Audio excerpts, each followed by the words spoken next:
you know it.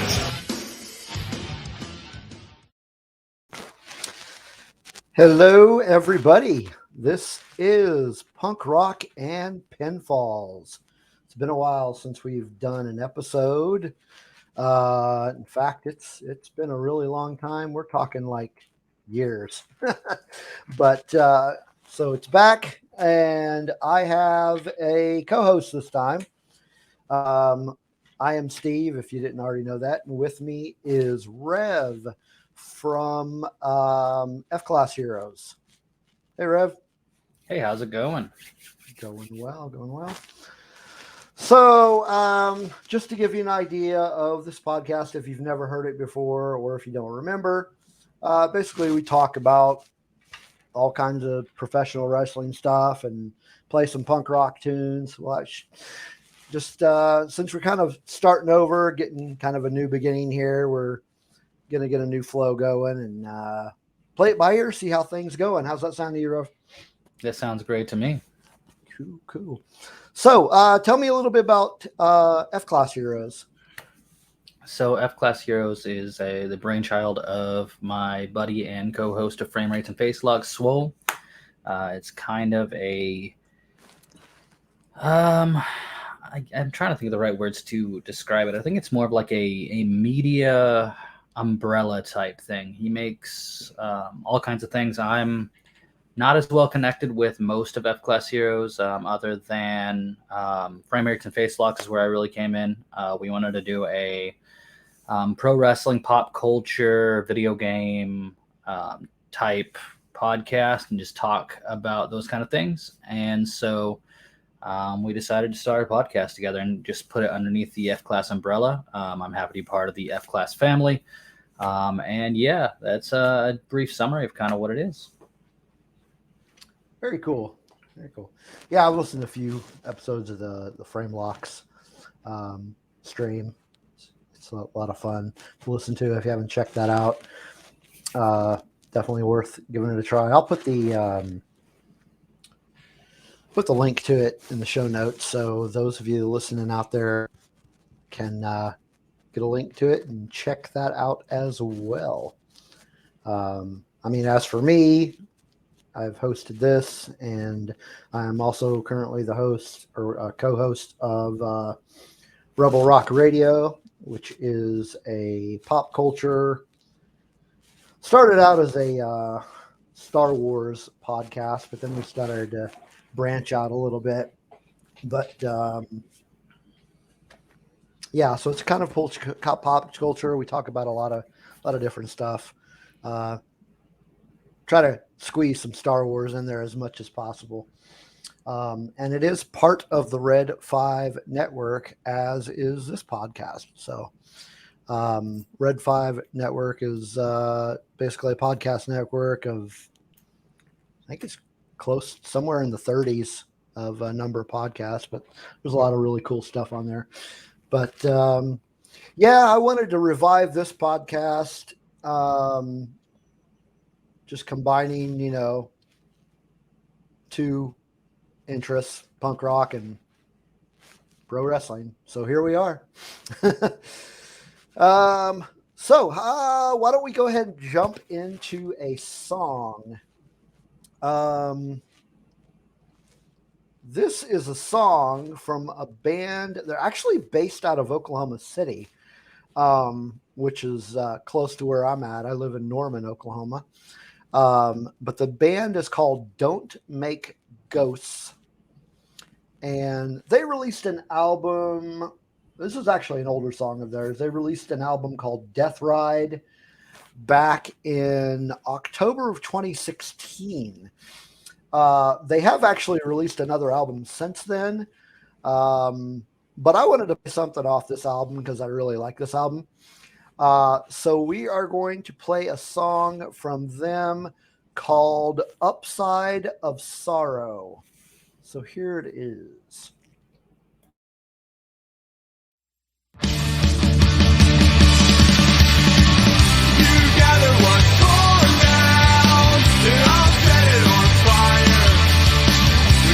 Smoking our lungs now, but we're feeling higher.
All right. Upside of Sorrow by Don't Make Ghosts. What do you think of that song? No, I really enjoyed it. Really good energy. I'm a sucker for all rock music, especially punk stuff.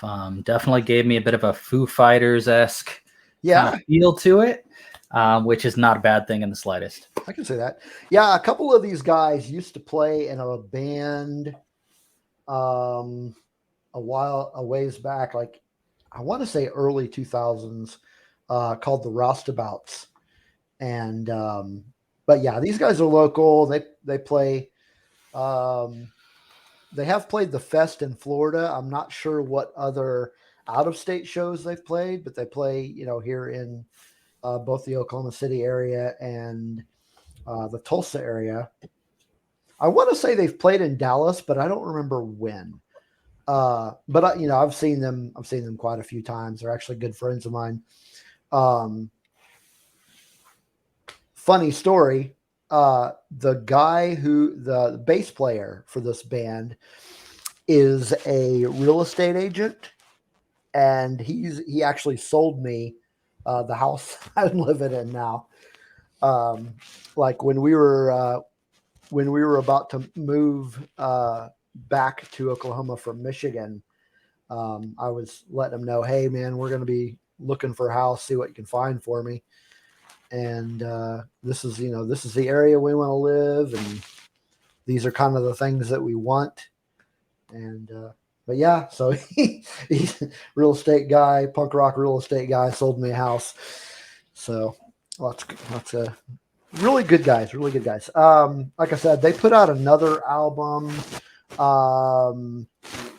Trying to remember when that was. The last time they put out an album was actually okay. It was in November 2020.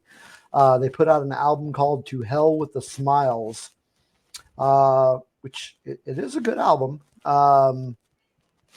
But I felt like playing a song from the original one. Maybe we'll play one from the new one somewhere down the line. But yeah, so there you have it. Upside of Sorrow by Don't Make Ghosts. And I'll have a link to Don't Make Ghosts in the show notes.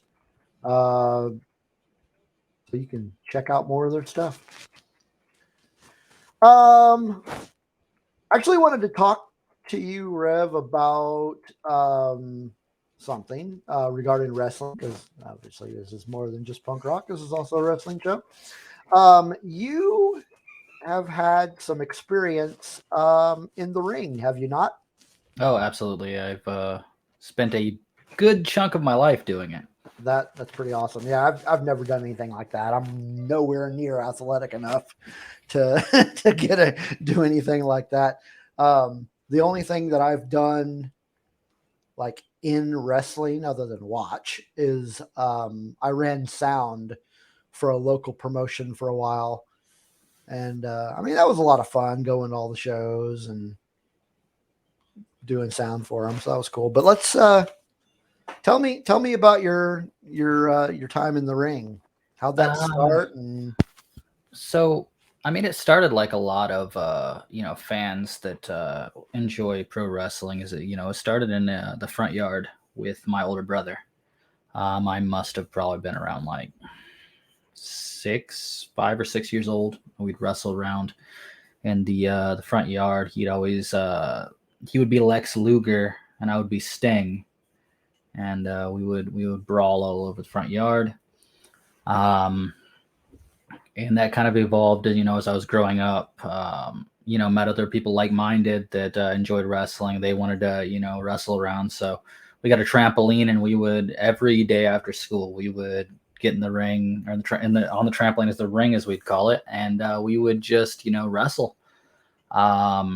And that kind of carried on. And I didn't, when I was younger, obviously I didn't understand the logistics of pro wrestling. It was just, I saw these people doing cool things on TV and I wanted to do cool things.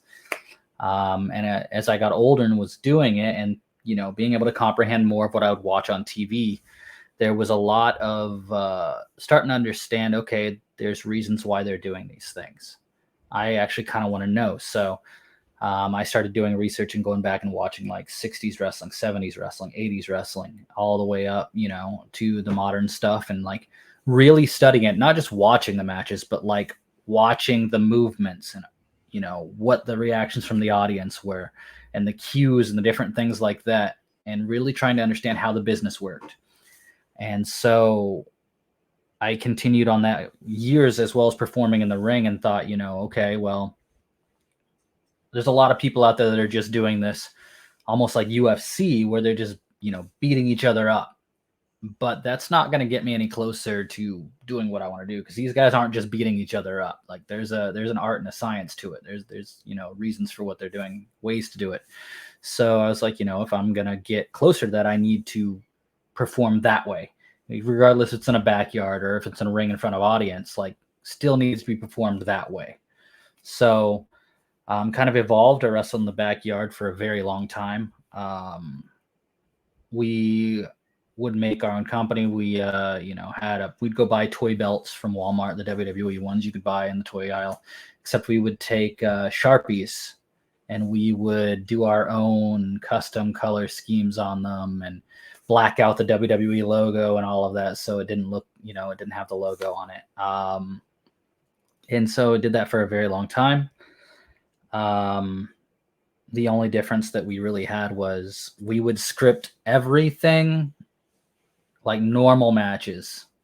We would script, but championship matches, like, we did not script a winner. It was like you had to beat that guy to be the champ. Like, that's just how it worked. So did that, and wrestling with a bunch of other people, finding those like-minded people that also kind of wanted to like peel back the curtain a little bit, see what was, how it was done. We'd learn from each other, learn from what we watched on TV, and that kind of evolved into meeting some people with connections that wanted to start their own wrestling company with a ring and in front of an audience. So I started doing that, wrestled with them for a while, and then I learned a lot from being self-trained. Then I kind of thought, well, maybe I should try to look into a place that I can actually get taught. Even though I already knew a lot of the stuff, in the wrestling business, a lot of it is like, who trained you? What credentials do you have? That's what they look at when they're going to, get you on to some of these other shows. So I went into a company called Rampage Wrestling. Honestly, not the best experience I could have had. There was some philosophical differences between myself. Swole was with me. We went and trained together. But the ownership and trainers of that company had a lot of difference in the way they ran things from what we thought, was our best fit. So we kind of, bounced out of that. Went back to backyard wrestling. Swole, wrestled with us for a little bit. But yeah, I've been backyard, semi-pro-ish type stuff in front of audiences. I've even trained a couple people. Been doing it since I was like 6, and I'm 34 now. And been on a hiatus right now. I just moved to Dallas like 2-3 years ago.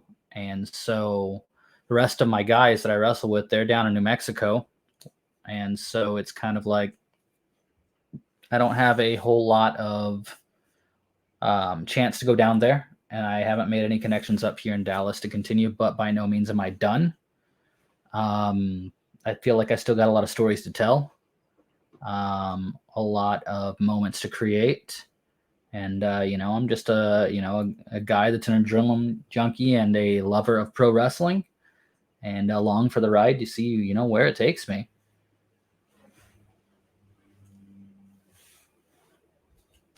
Very cool. So what, I'm just curious, what prompted the move to Dallas? So a lot of my family had kind of migrated out of New Mexico and to Texas. And I was kind of like the last holdout. I had a daughter there and her mom lived there, and all my friends were in New Mexico. So I kind of was like, I didn't want to go. But then, the educational system in New Mexico is not great. And the crime rate is not good there either. So it's kind of like, having to step back and take a look at what my daughter needs and how I can provide the best opportunities for, a good life for her. So it was kind of, that was a major factor. And then I had met somebody that lived in the Dallas area, which coincidentally my family lives in the Dallas area. So it was kind of okay, well, let's try this and see how it goes. I was been planning on moving here anyway. So I moved here for both of those reasons. One didn't work out, which is fine. That's life. Relationships, they happen and sometimes they don't work out. But just trying to be closer to family, trying to have better opportunities for myself and my kiddo growing up. I mean, that's probably the driving force keeping me here now.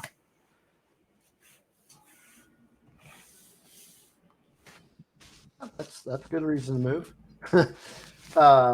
So yeah, we live in a town called Norman, Oklahoma, and that's about, let's see, from Dallas, that's about I'm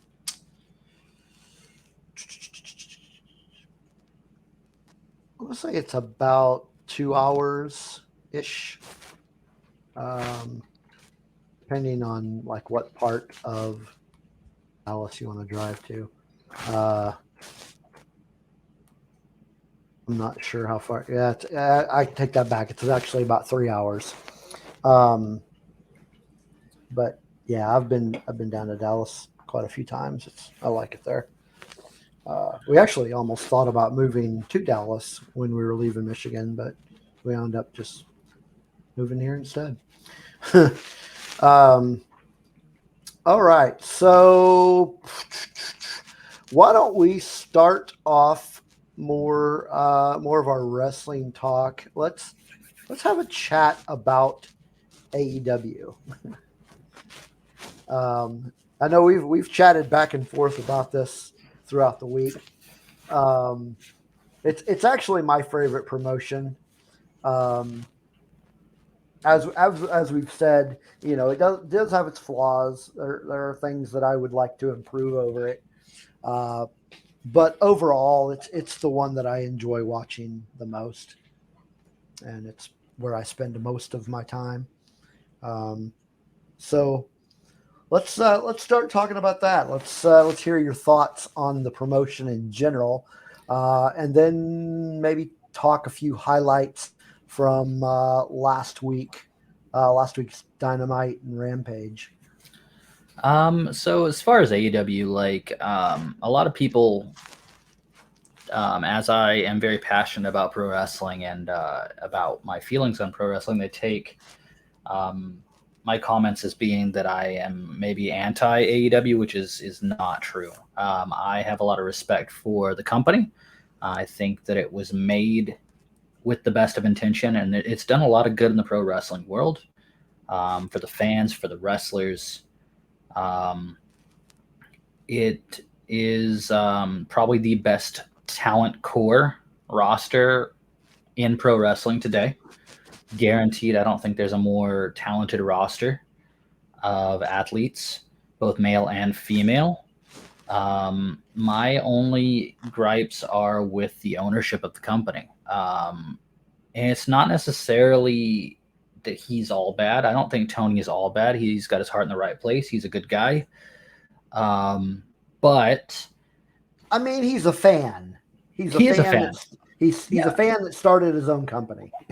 Yeah, he's a fan that started his own company. But it's kind of like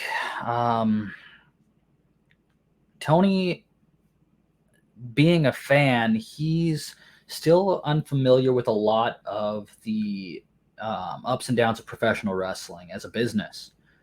And he's very inconsistent with booking, whether it be certain people, are in a prominent position, and then all of a sudden, with almost no explanation or any buildup, that they're taken back down, or booking storylines. They either go way too long, or just as they're starting to get good, they're just gone. And Yeah.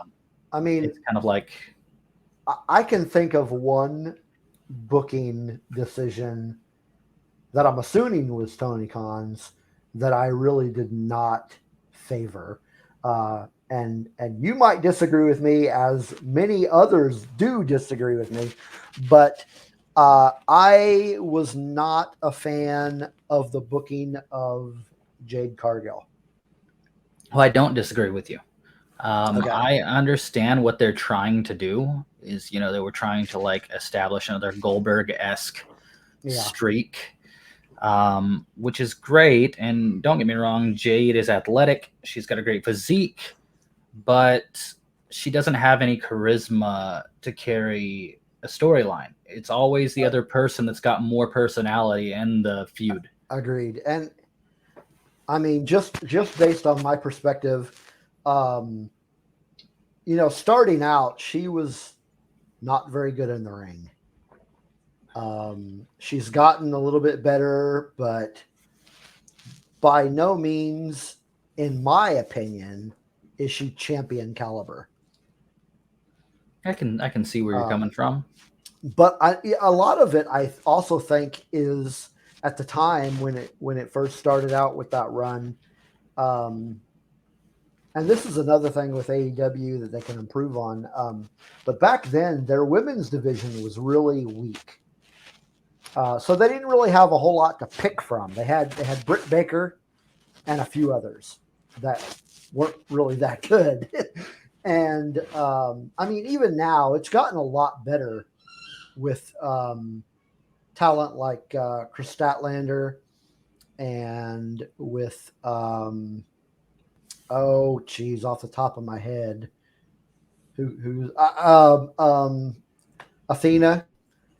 They brought in Soraya. I'm trying to remember their AEW names, as you can see. Right. But so they brought in talent like that, which has lifted it up a little bit. And as much as I liked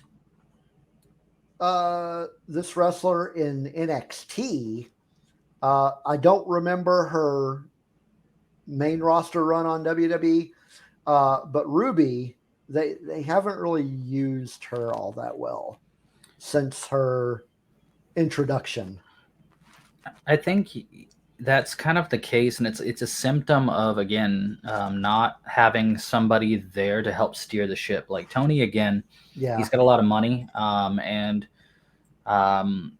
he's got his heart in the right place, but you've got to have some kind of knowledge of how to handle these talents. Yeah. I mean, look at Keith Lee.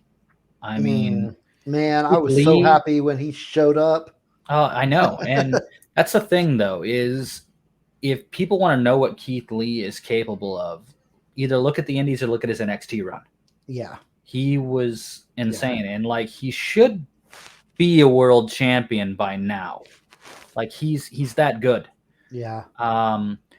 But if you don't know how to use this talent, it doesn't matter how many named or talented names you sign. And AEW sometimes is guilty of over-signing. They have a lot of roster. Now they're having to create another show to try to showcase more talent that can't get on TV because they don't have enough time. But so what I've sorry, go ahead. The thing with me is like, if Tony would just hire somebody that's got knowledge of the wrestling business, heck, he's got Jim Ross on his payroll. And Jim Ross has worked talent relations for WWE through the Attitude Era. He's got a lot of knowledge. He's got Arn Anderson. Yeah, he's got Arn. He's got a lot of people that know the business. And not only that, he's probably got people that he could call that would be willing to help if he would just do it. But Tony's got the symptom of thinking he can do it all. Yeah. And that's an admirable thing. But realistically, in the pro wrestling business, when you're trying to go on a global scale, you can't do it all with one person. You got to have a team. Well, hopefully it'll improve, but I mean, aside from that, I do enjoy watching it. There's a lot about it that I do like. Now, this thing with the new show, from what I have read, essentially what they've done is they've done away with Dark as their developmental, and they're basically going to use Rampage, which is on Friday nights, as their developmental show, and then Collision is going to be their SmackDown, I guess, if you want to call it that. But yeah, that actually debuts this Saturday. Yeah. Yes. And that will mark the return of one CM Punk, which I am really looking forward to. Oh, same. I've been a CM Punk fan since. I mean, I first got introduced to him when he got signed by WWE and was on ECW, the WWE versions of ECW. Yeah. That's when I first got eyes on him, and then that alone made me want to go back. So I watched like his entire ROH run, Ring of Honor. Yeah, that was. Yeah. And so I kind of got a feel of the history of Punk. And I've watched him since all the way up. Huge influence on me as a wrestler. Huge influence on me as a fan. In fact, I mean, I don't think I can get my sleeve up high enough, but I've got a CM Punk tattoo on my right shoulder. Very cool. My first tattoo I ever got was a CM Punk logo. But yeah, words cannot describe how excited I am for Punk to be back. Yeah, definitely. I can't wait. So, yeah, when a little bit of story. So I started watching AEW like right from the beginning. And then at some point in time, I kind of teetered off and just kind of stopped watching altogether. No real reason I can give. I just stopped enjoying it, I guess. I don't know. I just went, or I had something else going on. I don't know what the deal was, but I just stopped watching AEW altogether. When I heard that, the rumors were always there. There was like CM Punk's going to show up on AEW. I'm like, yeah, all right. So there was an episode of, man, I don't remember if it was Dynamite or Rampage. Which one was the one he made his debut on? It was, I want to say it was Dynamite. Whichever one it was, I knew. So it happened in Chicago. Dynamite. It was in Chicago. It was called the First Dance. Right. So there were rumors that he was going to show up in Chicago, and a buddy of mine, Floyd, goes to so many wrestling events. I have to have him on the show sometime, but he goes to everything. He goes to all the pay-per-views. He goes to all the meet and greets. He's just crazy. He just bleeds wrestling. So he was going to Chicago and had asked me if I wanted to go. And I'm like, he's not going to show up. It's not going to happen, man. It's just not going to happen. There's just rumors. And then he shows up and I'm like, son of a bitch. I could have been there. Yeah, you could experience that moment live. Yeah. So I watched that episode and I was like, damn, I wish I could have been there. So his first match was announced for All Out, and that was 2021. And so immediately I got tickets, plane tickets, and I'm like, okay, missed his first appearance back. I am not missing his first match. This is roundabout, getting to the point that CM Punk got me back into wrestling. His return got me back into wrestling. And so I started watching AEW regularly. I started branching out with some other stuff that I used to watch, but again, just stopped. I started watching a crap ton of New Japan. Started watching Impact. I think at the time, I can't remember whether or not Ring of Honor had not yet folded the first time. Yeah. So I started watching some of that, tried to watch some WWE and just, I don't know, couldn't really get into it, but we'll get into that whole spiel later when we talk to some WWE. Point being, his return got me back into wrestling. So the stuff that happened at All Out last year was kind of disappointing. And that has prompted a lot of anti CM Punk sentiment, but I mean, yeah, he made a mistake. He probably could have handled that differently, but we're all human. I mean, still CM Punk. I'm glad to see him back. I'm with you 100%. Again, fully agree that Punk could have handled it better. It was he's definitely not blameless, but a lot of people don't see the other side of the equation that other people are at fault too. Yeah. And again, all goes back to Tony Khan. Like, if he had a team, or at least somebody in talent relations other than himself, that could have tried to help mitigate that situation, then I probably wouldn't have blown up the way it did. But when you have somebody that doesn't know how to control his talent, I mean, we're venturing into WCW type stuff with, like, you've got Kevin Nash and Scott Hall that are booking the shows, and they've got some kind of power, and it's kind of like, you've got to have some kind of talent buffer there. You got to have somebody that can steer that ship. And it was unfortunate because a huge CM Punk fan, but I'm also a really big Kenny Omega fan. Yeah, same. I love Kenny Omega. I mean, I've never been a fan of the Bucks. Their attitude has always rubbed me the wrong way. Don't get me wrong; they're really good. Yeah, they're really good at what they do. I've actually read their autobiography. Yeah, they're really good, and they know they're really good. Yeah, they're a little bit full of themselves. Oh yes, but they are very talented. Oh yes, they are. We'll just leave it there. it was really disappointing to me when that happened, because I'm a fan of Omega and Punk. Yeah, and so from everything I've read, Omega doesn't have a problem with Punk. No, he's come out and said that this isn't a us versus CM Punk thing in my mind. This is a human thing where guys got heated and, things could have been done differently, but there's no animosity between me and Punk. And Kenny's of the mind that, he just he thinks that there's still money that can be made there. And there is, absolutely.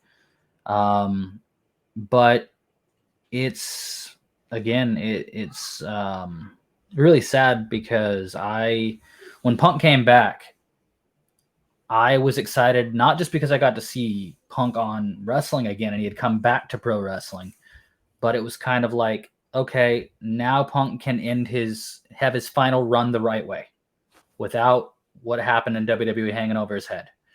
And then that happened, and I was just like, man, like, it's kind of a similar situation with Jeff Hardy, with all the stuff he's gone through.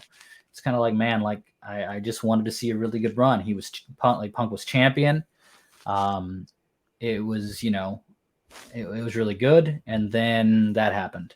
Yeah. And like his run with MJF was incredible. Oh, it was. And that when All Out happened, MJF came out after Punk won and stood on the stage, like, foreshadowing another thing. Yeah. And it was going to be really good.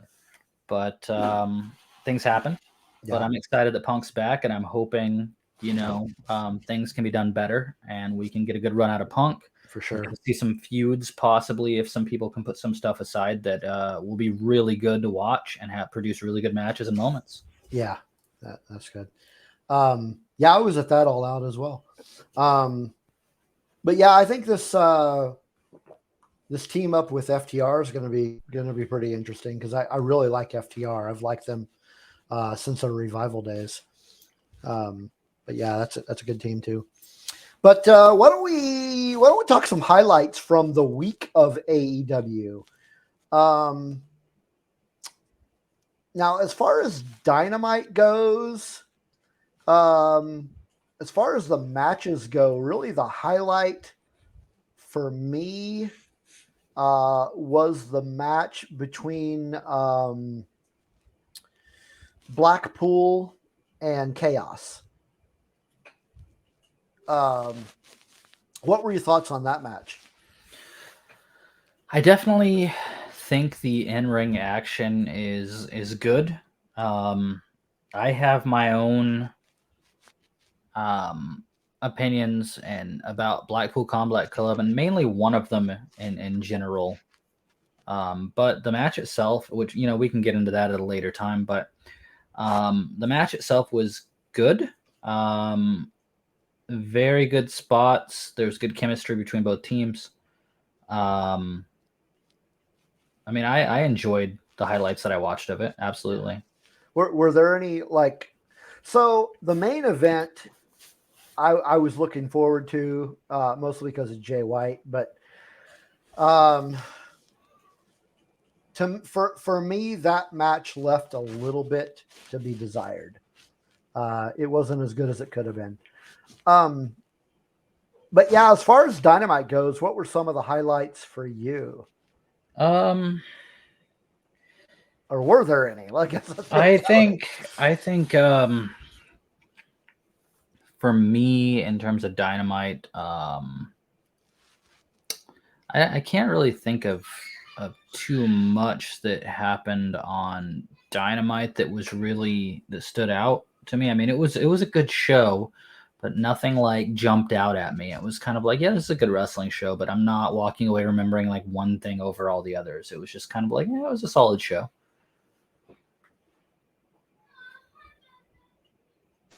Okay, so solid show, but nothing really did it for you. And then with Rampage, I gotta say the highlight for me on that one was the women's #1 contender match. Yeah. There was some good action going on in that match, and then the result kind of blew me away. I'm like, good for them. I mean, they brought up this I mean, essentially homegrown indie wrestler in Sky Blue, and they're giving her a championship match, so that could be interesting. Yeah. I just, I mean, again, I agree with you in terms of highlight. That's probably it. I honestly think, though, my favorite thing in AEW right now has been the building program between Adam Cole and MJF. Oh, definitely. It's their mic work with each other is great. I think they're gonna have a really great match. I think Friday on Rampage is their eliminator match. Their championship match is on Dynamite this week. Really? Okay. Yeah, but I don't think that's I don't think that's going to be the end of it. No matter who wins. I mean, I don't think MJF is dropping the belt on Wednesday. No, it is definitely. I think there's probably going to be some kind of shenanigans going on that's going to cause this feud to continue for a while. I agree with you 100%. But they've been the highlight for me. MJF is a really great heel. He's great on the mic. And I am a huge fan of Adam Cole. Have been since ROH and even some of his New Japan stuff. So I think these two are going to probably have a really great program. I'm looking forward to seeing how it unfolds for sure. Yeah. Yeah, I think that's it. I mean, we've got Forbidden Door coming up on the 25th. That's going to be. Oh, it's going to be a good show. That's going to be such a good show. Yeah. And so we'll have to make sure that we do an episode to recap that one. And Collision debuts this Saturday, so looking forward to that.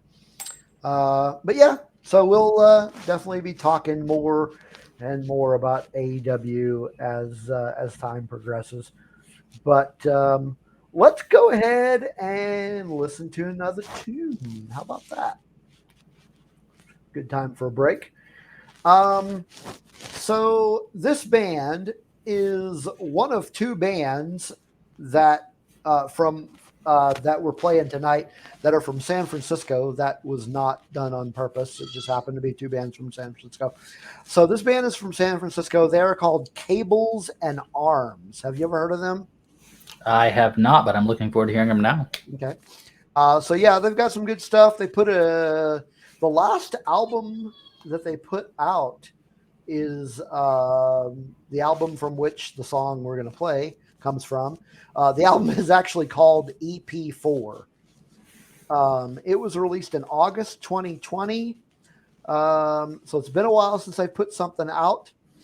But this is a song from EP4, and it is called False Flags. I think you're going to like it. When the time comes, will you find a way to cover up all the scars that you set up make-believe? Sight unseen.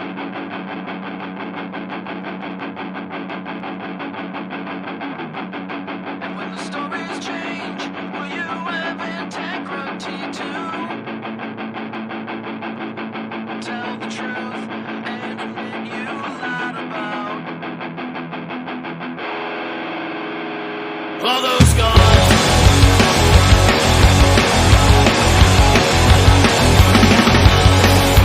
Folded hands, have you ever thought of reaching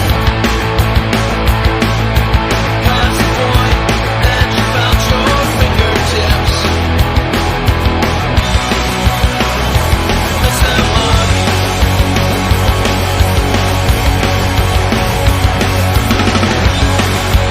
Rearrange, will there be opportunity to think about all the things you wish you'd done differently?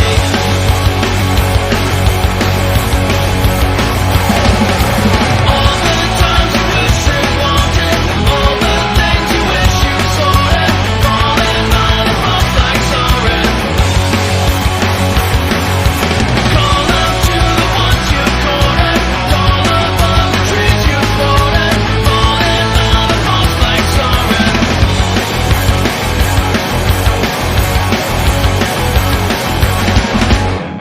When the time comes, will you find a way to weasel out of the deals you made so efficiently? Internally.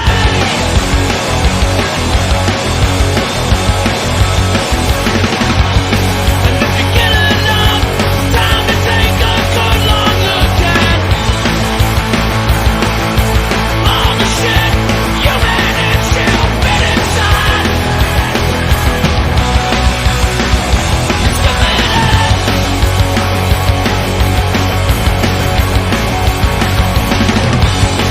Try to separate all the facts from fiction started by the greed that you say does not exist. Yeah, right.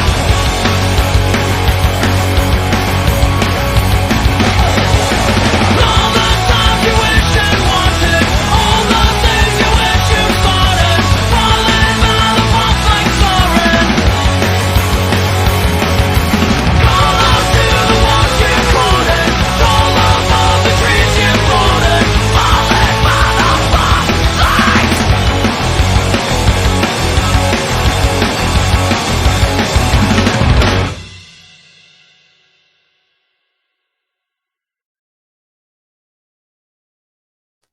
Right. False Flags by Cables and Arms.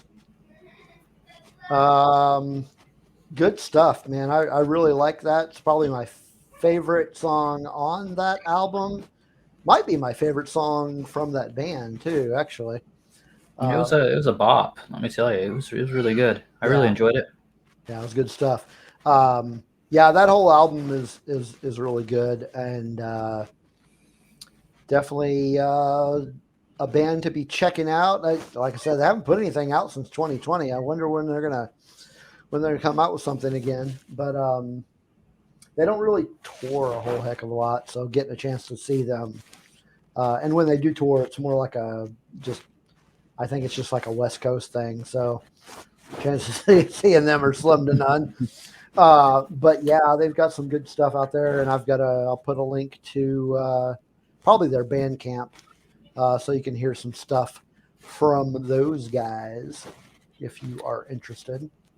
Right. It was good music, and speaking of music, from the bit we've interacted over Discord and in our mutual servers, I've kind of got the vibe that you've kind of got a bit of a history with punk rock and that genre of music. So, kind of curious if you want to elaborate on that. Yeah, you could say that, man. I'll tell you. So growing up, music was always in the house. Um, like my dad was a huge Beatles fan, so I listened to a lot of that, and still listen to their stuff pretty frequently. But got into like junior high and beginnings of high school, started getting into some of the punk rock stuff, and somewhere along those lines, like, man, it'd be cool to be in a band. But yeah, I don't know. It just seems like a far-reaching thing. But some of these punk rock bands started coming. Started here, and I'm like, I bet I could do that. That doesn't seem like that'd be that hard to get into this sort of thing. So in high school, a friend of mine, kind of had the same thoughts, and he's like, "Man, we should start a band." And I'm like, "Yeah, that'd be cool, but what am I going to do? What am I going to sing? I don't play anything." And he was like, "Oh, you got that guitar sitting in your closet?" My dad bought me this guitar like years previously, and it just sat in the closet. I'm like, "Yeah, I don't know how to play it." He's like, "Well, listen to this punk rock stuff. They don't seem like they really know how to play either." So just figure it out. And I'm like, okay. So him and I just started this band playing just like really shitty garage punk rock stuff, like big influences as far as, playing music starting out. The biggest one, gotta say, was Black Flag. But started some other bands, like some of the more like hardcore bands, like Filth, kind of a crust punk band, Flipper, just like some really crappy, like, love their stuff, but yeah, they're crappy. So we're playing this stuff, and then so that's how I got started playing.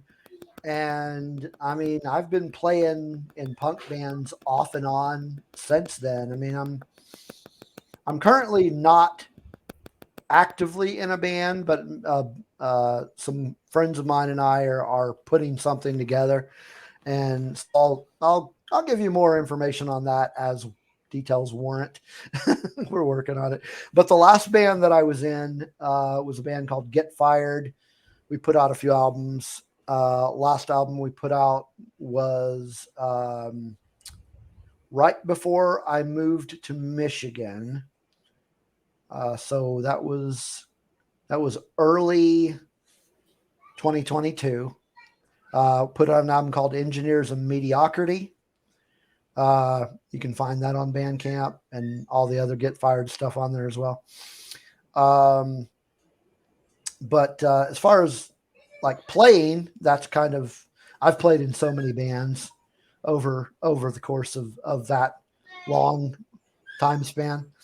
But in addition to playing, at some point in time, I don't even remember when it started, I got into writing about it, like doing interviews and doing album reviews, and then got into just doing like news releases and stuff like that. And I don't remember who I started doing that type of stuff with. I think I was just doing it solo, and then for a couple of random websites. But then I ended up getting, I'll use the word hired, even though I wasn't getting paid.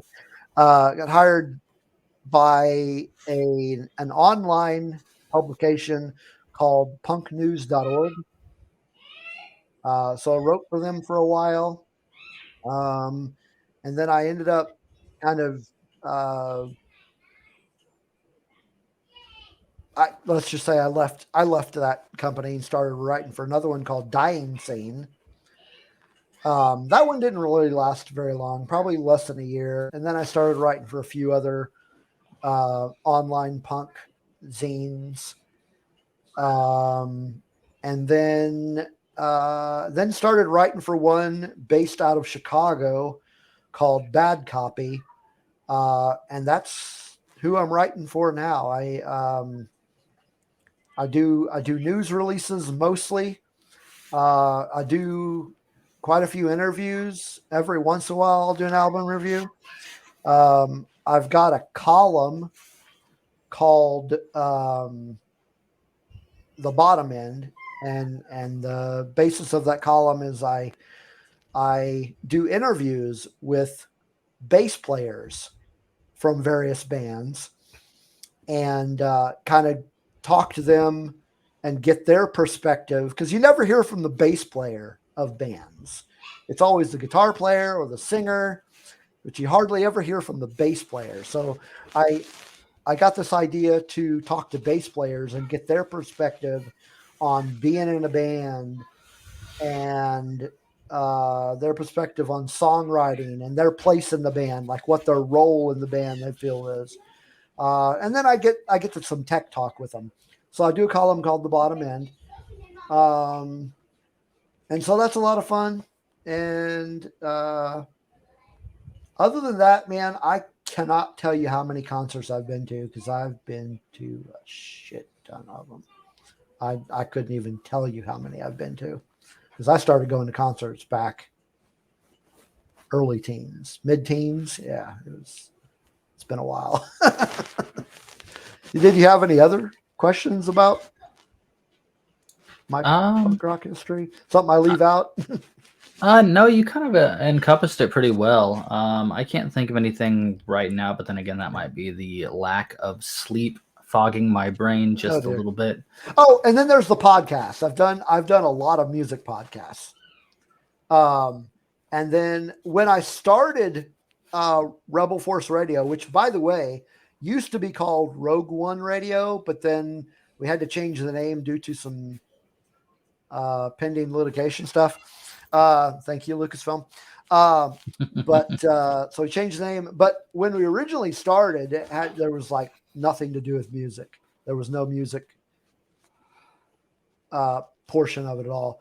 But at some point in time, I got this idea to start playing music as well as talking about Star Wars. So started doing that, and that actually took off, and that's been pretty popular. So tried doing away with it for a while. Don't remember why. And people were like, hey, what happened to the music? Got so many people were like, what happened to the music? I'm like, oh shit, I guess we're going to start playing music again.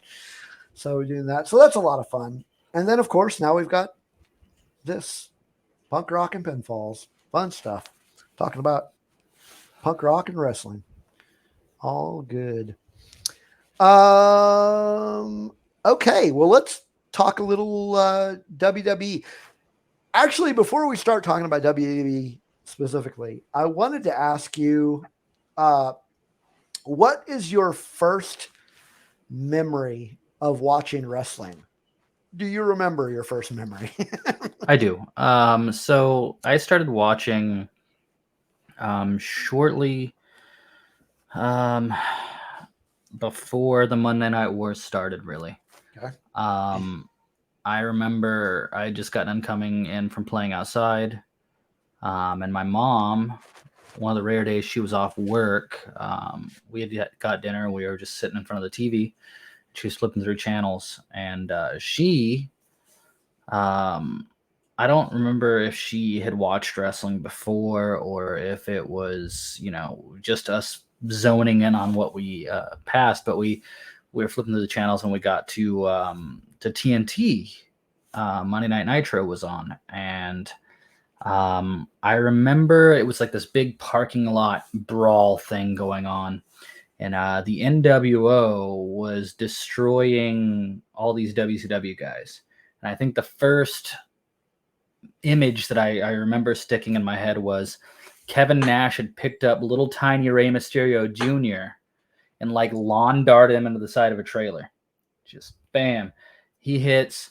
Some of the security guys come and the police pull up and they quote unquote take them to jail or whatever.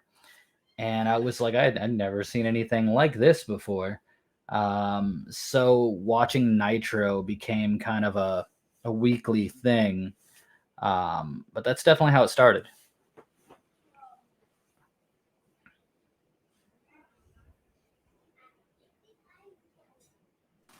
Very cool. Yeah, my first memories of watching wrestling were actually not WWE or WCW.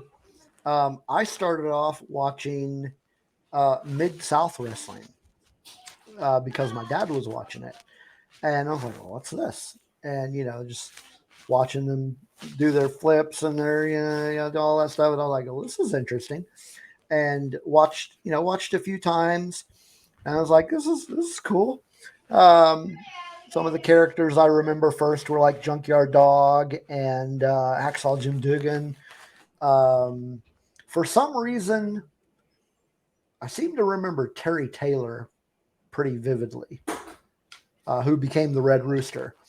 But so watched that a few times. And then my dad actually took me to a live event of Mid-South. And from there, just kind of like, wow, this is all really cool. So I just kept watching that. And I remember Mid-South being a lot of fun. In fact, just a few years ago, I remember seeing a compilation video, like a DVD of Mid-South, and I'm like, oh man, I got to get my hands on that. So I remember Mid-South wrestling, and then kind of bled into some of the original. Well, I don't know if it was the original, but the 80s version of NWA. So started watching some of that as well. Yeah, I don't think I started watching WWE until much later. Like I want to say I probably watched WCW before I watched any WWE. But so yeah. So moving on to WWE, would you say that it is your favorite promotion? That's a really tough question. I don't know that it is. I don't know that I currently have a favorite promotion per se. I have an appreciation for certain different types of professional wrestling. I really enjoy the fact, I think WWE, what gets me is WWE is a much more story-driven product rather than an in-ring action product. Okay. And so I get a lot of good storyline fits there. Excuse the children yelling in the back. But the I will say that WWE definitely has the story part of wrestling down a lot better than AEW does. I mean, if we're going to be real here, even Impact has better storylines than AEW was.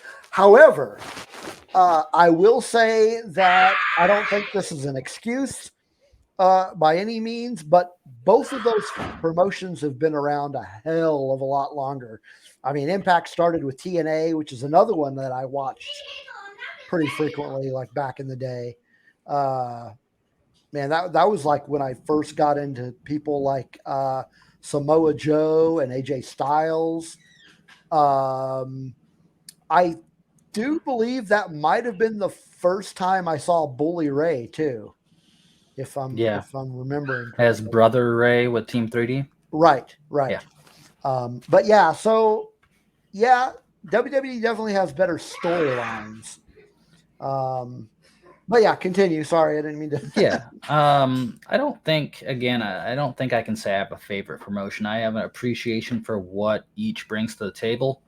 WWE being more of your stories, Impact being kind of like a happy medium between the two. AEW being, for the athletic and ring work. New Japan is another ring work type show, which I really enjoy. Absolutely. All their storytelling is in the ring. Oh yeah. There's not. I mean, they do the occasional like press conference promo to like further a story, but 99% of it is like what you see in the ring is what's going on. So I have an appreciation for it all. The good, the bad, the ugly, and each of the promotions has the good, the bad, and the ugly. I mean, there's no exceptions to the rule. But WWE, I think, is the most accessible. It's the easiest. It's the easiest to watch because there's just so much of it out there. So I probably keep up with WWE a lot more because it's everywhere. You can catch it on YouTube. It's all over Twitter. It's all over Facebook. It's got national television. It's you hear about it in public. So, and they tour a lot more than anybody else. So it's more out there. So I would say that's the only reason I probably catch more WWE than anything else. But I like them. I like it all. Fair enough. Yeah, I don't watch it anywhere near as much as I used to. Like it's almost down to nothing. But there are times when I will watch it. Like I was telling you earlier today, I did watch bits and pieces of this year's Royal Rumble. I did watch bits and pieces of this year's WrestleMania. And I've caught a few episodes of Raw here and there. But I just it doesn't grab me the way it used to. There are a few. I'll use the word characters. There are a few characters on there that I would like to watch, just because I do like them as wrestlers. Having not watched, I don't know if they are featuring AJ Styles anymore. But I'd watch him. Sami Zayn and Kevin Owens have the tag titles, so that might be something worth following. I did like the storyline where Sami was with the Usos, and that storyline was pretty interesting. Some really funny spots there. But again, generally speaking, I don't really watch a lot of WWE, so I don't have a whole lot to say about them in that respect. So I'm going to rely on your expertise on that to talk WWE. Were there any highlights this week that you'd like to talk about? I think, this week we got the final members of the field for the Money in the Bank ladder matches over Raw and SmackDown. We got new world titles for both the men and women, Raw and SmackDown. I think new titles as in new belts, right? Yeah, new belts. Okay. And they changed the names to the belts basically to like. So I think the highlight for me, though, segueing from that, is that it's like WWE's in a shift now from the old generation, the old guard, and they're starting to more feature the younger guys now. So, we're getting, we got new title belts to start like a new shift and a new era into moving forward. The Money in the Bank ladders match, as far as the men's at least, are all young talent. There's not a veteran guy other than, in terms of age maybe, but in terms of like compared to your Miz's and your, those guys that have been around in WWE for 10 years, it's all guys that have been newer than that. So you're seeing like a shift of like who's going to be like the main guys going into the next era of WWE now. That is definitely something I think that WWE needs. In my opinion, disagree with me or not, they've been pushing Roman Reigns for way too long. I would agree and disagree. Okay, that's I fair. definitely understand your sentiment because there are a lot of people that have been sacrificed for this reign that could have had really big moments in their careers and probably been pushed into a whole nother level going forward. I do think, though, that until WWE finds its next guy, like the next guy to lead the charge, that Roman's going to have to be around more because they're in a similar position with John Cena, like the way he was, where he had to be the guy because there was Yeah. nobody else. I get that. That makes a lot more sense because they don't really have that guy right now. No, you have guys that are good, From but my you don't perspective, have. like nothing against the guy as a performer or a person. I don't think Cody's the guy. I think it all depends on how they make this play out. Yeah. I think I just Cody don't has think- the capacity to be the guy. I think he's got the capacity to do it. But in order to do it, it's got to be done right. It can't be, they can't take a shortcut. They can't half-ass it. It's got to be done right. Yeah, I mean, there's not really. I mean, again, my knowledge of the roster is limited because I haven't watched it as much. But from my perspective, I can't think of anybody who is that guy right now. So there. I mean, it makes sense why they've kept Roman around because they just don't have anybody. I mean, who else are they going to put it on? Brock Lesnar?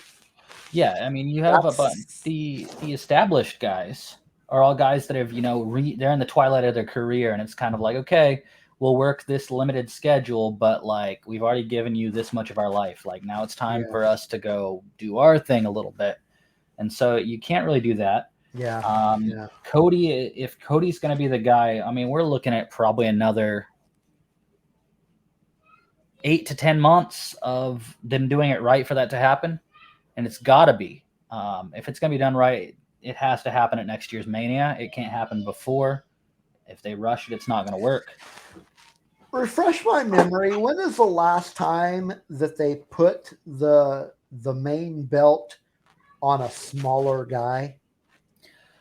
I mean, again, limited knowledge, but the last one I remember is Kofi. I mean, depends. I mean, the sizes. I mean, similar size. I mean, Rollins was Universal Champion before Lesnar. Okay. Before the Fiend. So it was Rollins and the Fiend, then Roman. So Rollins was probably the last smaller guy that held the Universal title, which is now the WWE Undisputed Championship. Okay. And now on the other side, Seth is the first ever World Heavyweight Championship guy. So, I mean, Seth is probably the last of that side, and he's the current on Raw's side. Yeah. Okay. So, yeah, those belt titles are confusing, but as far as matches go, either from almost said Dynamite, either from last night's Raw or Friday night's SmackDown, were there any matches that stood out to you? So I really, and we talked a little bit about this earlier. I really enjoy. I have a lot of respect for Damian Priest from watching him as Punishment Martinez on the indie scene, all the way into where he is now. And so his match with Matt Riddle was pretty good. I really enjoyed it. Chad Gable and Eric of the Viking Raiders had a really good match. Cody and The Miz was okay. I mean, it was okay, I guess. And that wasn't on either guy. It was just kind of like a thrown together match just for the sake of having a match. And Kevin Owens and Sami Zayn versus Imperium, which Walter and was that last night? Yeah. That was a really good match. Wait a minute. Um, Didn't that just get challenged on last night's Raw? yeah, they defended the titles against them on Raw last Oh, okay. Well, I'm gonna have to go back and watch that because I night. remember. It was I a really good remember. match, though. I remember hearing the challenge. I didn't realize Yeah. that the match itself was last night. Yeah, Adam Pearce made it the main event, and it was really good. It was a really good match. All right, I'll have to check that out. Yeah, because I like both Sami Zayn and Kevin Owens, so definitely. Definitely. Walter, or Gunther as he's called now. Don't get me started. He's pretty good, and I can't remember the last time I've seen a bad match with him in it, and you add Sammy and KO into it. Oh, it was really good. It was a really good match. Cool. Well, very cool. So I had planned for us to maybe discuss some Impact, but I'm really not caught up on it, and they just had their Against All Odds event on Friday. Is it Friday? Yeah, it was Friday. And I didn't finish watching it, so I didn't really want to get into Impact too much. I will mention, because I'm not going to recap it, 2 weeks from now. I will mention that in Impact, there were 2 title changes at Against All Odds. I did see the results. I didn't buy. The spoilers are going to happen. So, but yeah, Chris Sabin actually took the X Division belt off of Trey Miguel. I got to imagine that was a pretty good match. I didn't watch it, but yeah. I have some friends that watched it, and they said it was really good. Yeah, with those 2 guys getting together, you got to imagine that was probably a pretty good match. And then the world champion actually changed hands as well, which I was really surprised to hear that Alex Shelley won the belt over Steve Macklin. I was surprised too, because in the lead up to it and all the highlights I watched, it really was leaning toward that it wasn't going to happen. Yeah. But I've always been a huge Alex Shelley fan. I was going to say, I'm glad to see that he took the belt. I got to be honest, I'm not a huge Steve Macklin fan. So when he did take the belt, I was like, Yeah. But yeah, Alex Shelley, I don't know how long that reign's going to last, but yeah, it was good to see him take the belt off. Yeah, it was like one of the last things like that he hasn't accomplished in his wrestling career is being like world champion. So yeah, really cool to see him check off that box. I mean, his first title defense. Well, I'm going to assume his first title defense is going to be against the gentleman that won the 841 match, which was the match to determine the number 1 contender, and that was Nick Aldis. Right, and yeah, definitely going to be his first defense. And with Nick Aldis coming in, I'm kind of concerned that his title reign is going to be a bit short. I could see a long-standing feud happening on this one. I would hope so, because I think Shelley deserves at least a little bit of a reign. But yeah. And I'm not. I could probably say I'm a fan of Nick Aldis. I like Nick Aldis. I think he's a great wrestler. Absolutely. I don't know that he's ever been like on my top wrestlers list. Sure. Yeah, sure. He's really good at what he does. I'll give him that. But yeah, I did watch quite a bit of his NWA title run while he was champion. But yeah, that was good stuff. So on another episode, we'll probably talk some more Impact, provided that I remember to watch what I'm supposed to watch. Yeah, anyway.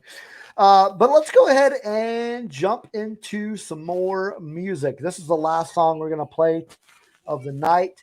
I figured on this first episode back, we would just play 3 songs. We might increase that later. You and I can talk about it offline and decide the future of how this podcast is going to work. But yeah, this is going to be the third and final song of the night.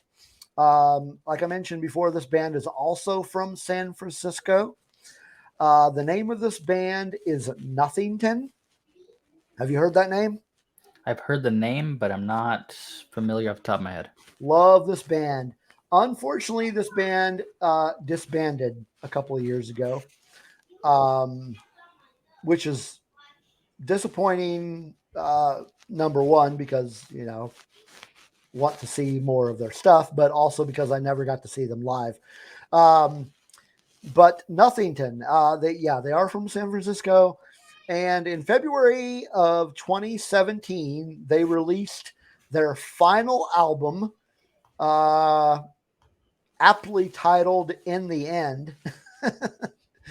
I'm not sure if they knew they were disbanding when they put that album out, but the album is "In the End," and we are going to play the title track from that song. So here's Nothington with "In the End."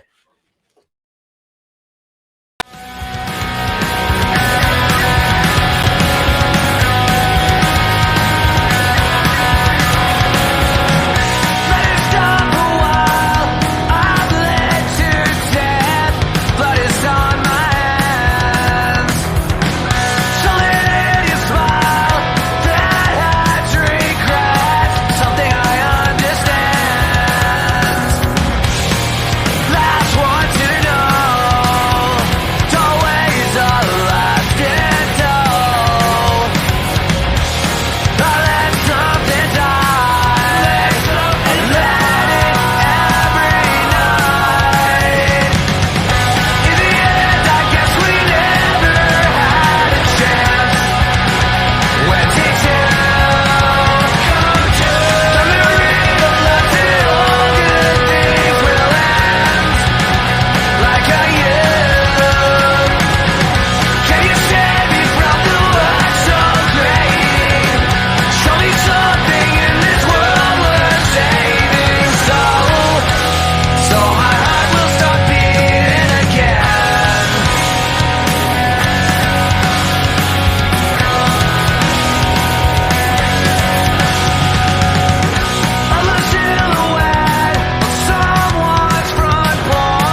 right. In the End by Nothington. Thoughts? It was really good. All 3 tracks were very good. Stuff that I'm probably gonna have to add to my library now because they were really great. Yeah, this Nothington is man, like I said, it's really sad to see that they're no longer a band. Funny thing about Nothington is so you would think, being as into music and whatnot that I am, that I would own a closet full of band T-shirts. This is not the case. I own very few band T-shirts, but I do own a Nothington T-shirt. But yeah, good stuff. Good band. So that is it for our return episode of Punk Rock and Pinfalls. I had a good time. Oh yeah, it was a blast. I enjoyed doing this. I can't wait to do more. Good tunes, pro wrestling. I mean, I can't think of a better combination myself. Heck yeah. So that's it for us for this episode.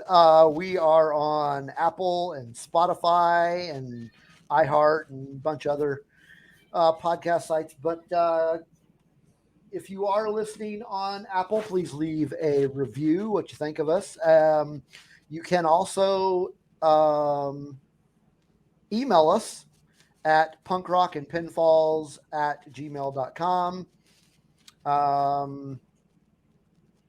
I'll have the links to all the social links for the podcast up in the show notes, so you can interact with us and stuff like that. Love to interact with fans and listeners and whatnot.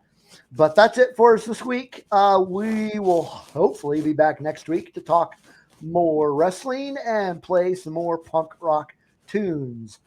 So that's it for us. Take care.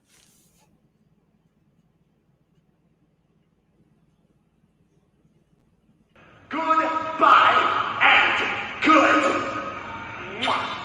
night.